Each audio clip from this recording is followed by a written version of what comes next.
Hey everyone, hello.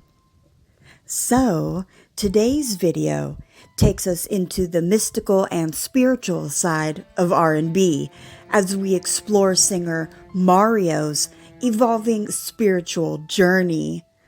He's known for his soulful voice and timeless hits like Let Me Love You. I love that song, by the way.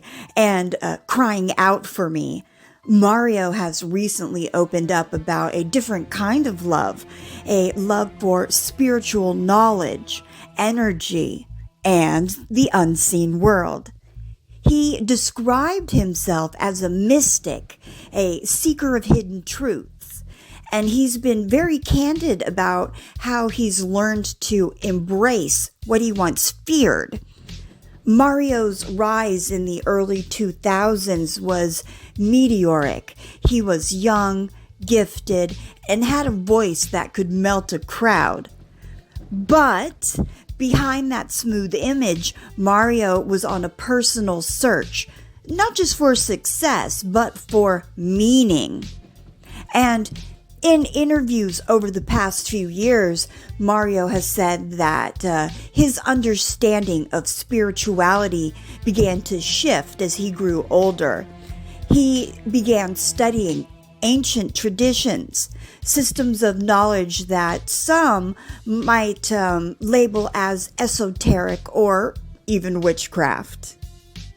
So when you say witchcraft, do I don't think people critically think about how much witchcraft and what witchcraft actually represents or what it means, right?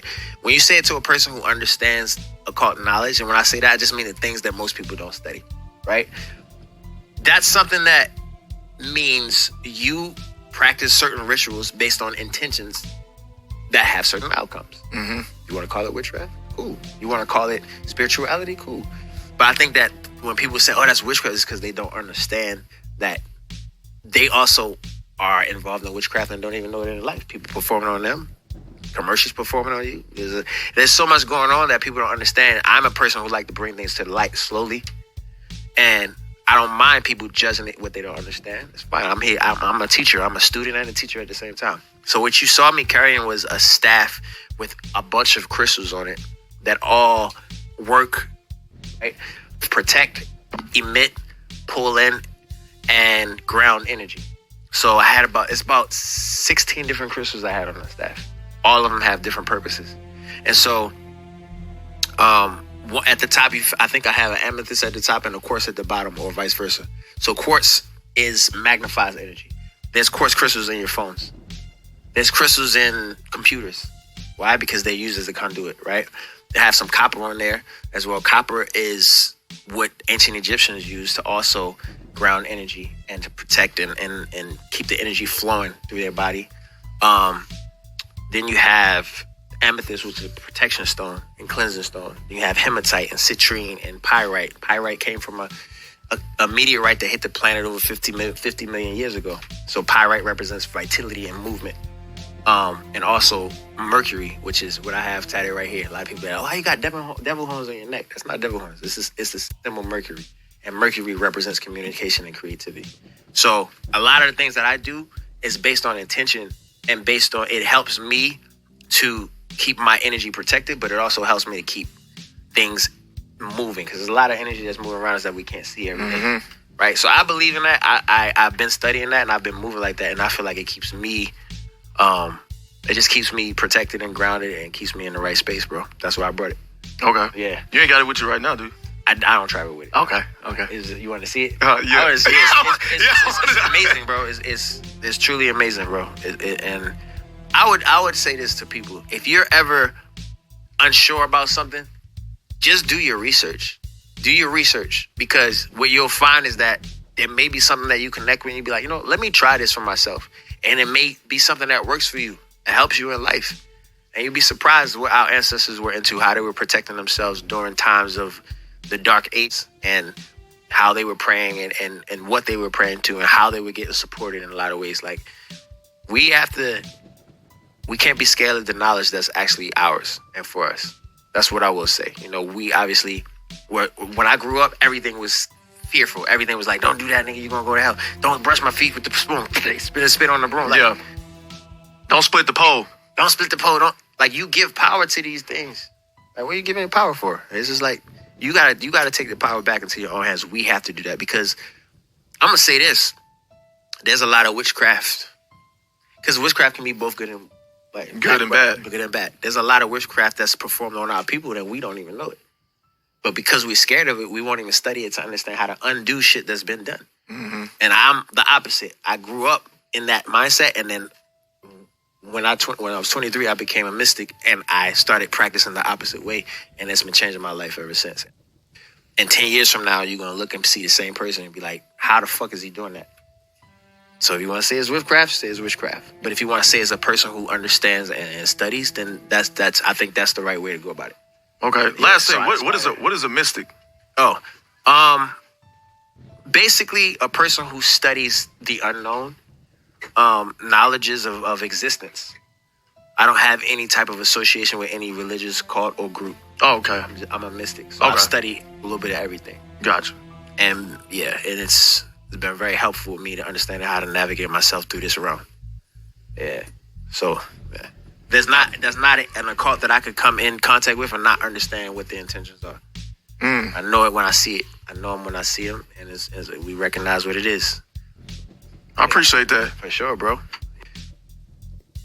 He explained that at first, the idea of energy work, things like Reiki, meditation, or manifestation actually frightened him.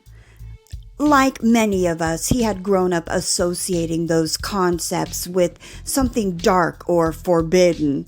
But over time, his perspective changed.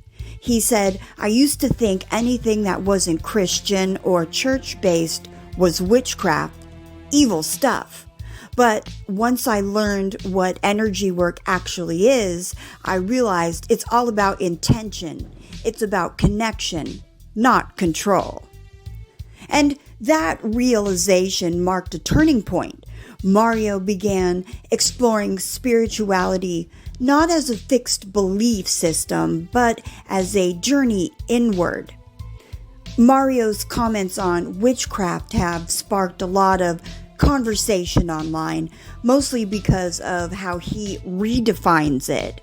He's been clear he doesn't practice witchcraft in the stereotypical Hollywood sense. Spells, potions, black cats.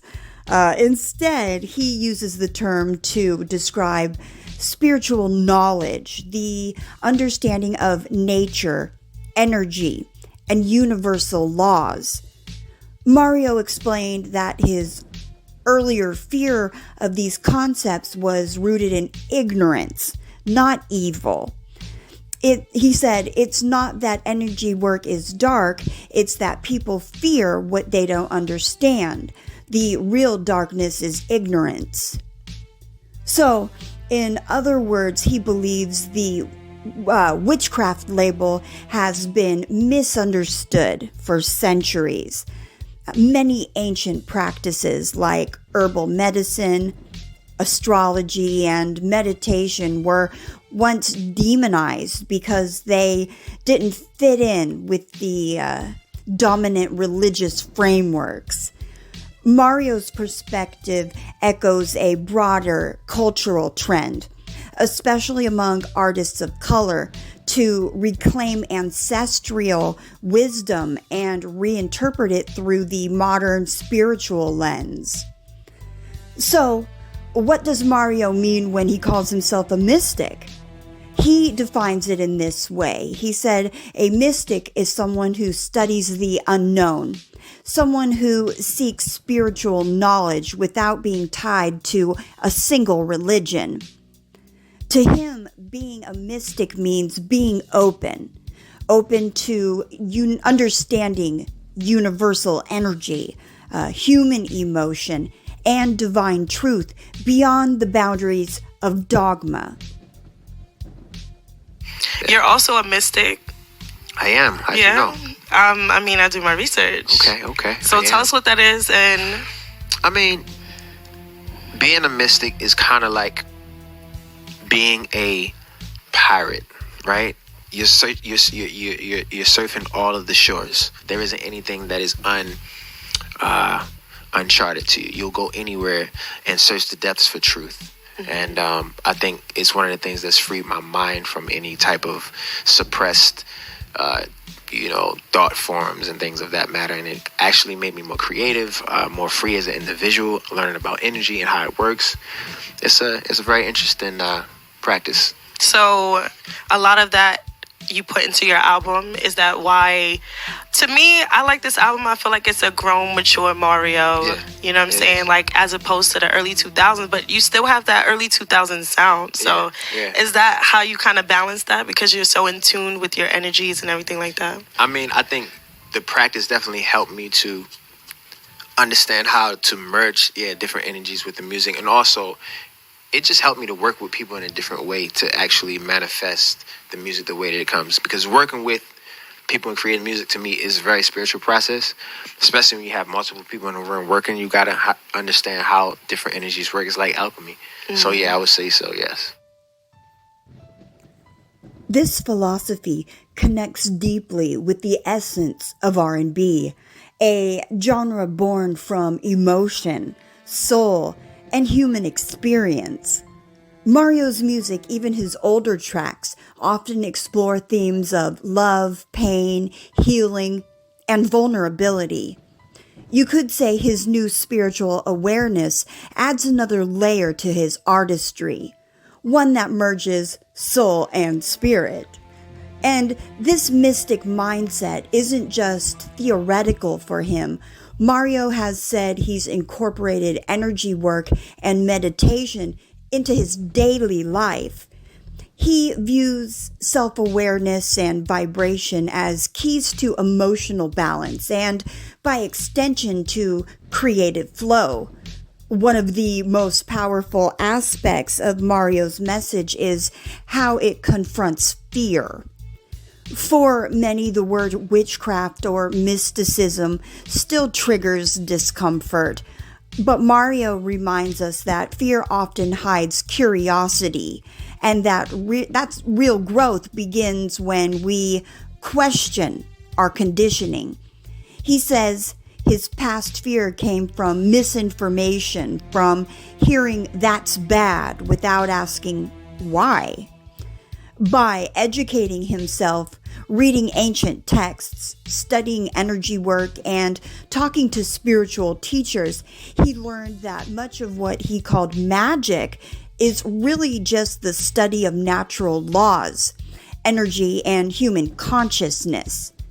In his words, the energy you bring is the magic you make. It's a reminder that intention, not tradition, determines whether something is positive or negative.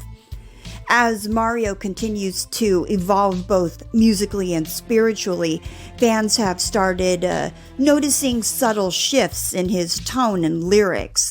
There's a deeper focus on vibration, connection, and higher consciousness. He's hinted at creating music that heals, uplifts, and resonates on energetic levels, something many modern artists are exploring through frequency-based production and affirmational lyricism. It's an exciting space where art meets science. Whether or not you share Mario's beliefs, his journey is a testament to the power of self-discovery. From fearing the unknown to embracing it, Mario's evolution challenges us to rethink what we label as good or bad, and instead ask, what do we really understand? Maybe in the end, being a mystic isn't about spells or secrets, but about seeking truth, light, and balance within ourselves. So yeah, that's it for today's video. As always, stay grounded, stay curious, and keep your energy clean. All right, everyone, take care.